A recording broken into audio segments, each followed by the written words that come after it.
नमस्ते मित्रांनो, प्रेमाची गोष्ट या मालिकेच्या होणाऱ्या 25 सप्टेंबरच्या भागामध्ये आपल्याला असं पाहायला मिळणार आहे की इकडे मुक्ताने लकीचे डीएनए टेस्टचे रिपोर्ट आणलेले असतात आणि ते रिपोर्ट ती सागरच्या हातामध्ये देते।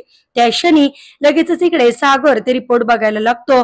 घरातील सगळेच व्यक्ती तिथे असतात, लकी सुद्धा तिथेच असतो आणि इकडे सावनी मध्ये मध्ये बोलायला लागते आणि म्हणते, काय झालं, नाही ना मॅच झाली डीएनए टेस्टचे रिपोर्ट, काहीतरी आरोप करत असते त्याच्यावर असं म्हणता क्षणी लगेचच इकडे सागर लकीच्या जवळ जातो आणि चक्क लकीच्या तो कानाखाली मारतो आणि म्हणतो की डीएनए टेस्टचे रिपोर्ट मॅच झाले आहेत, ते रिपोर्ट लकीचेच आहेत, रिपोर्ट मॅच झाले असं म्हणून तो मुक्ता जवळ येतो आणि मुक्ताला म्हणतो, माझा खरंच तुमच्यावर विश्वास आहे, कोणी काही म्हणू पण मी तुमची साथ देणार असं म्हणत आता सावनीला सुद्धा सागरने तोंडावर पाडलेली असते। म्हणजेच आता सागर आणि मुक्ता सावनीच्या नाकावर टिचून एक झालेले आपल्याला पाहायला मिळतात।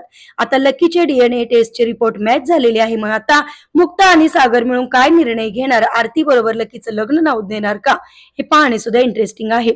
असेच मालिकेच्या पुढील अपडेटसाठी तुम्ही आपल्या रंजक मराठी चॅनेलला नक्की सबस्क्राईब करा।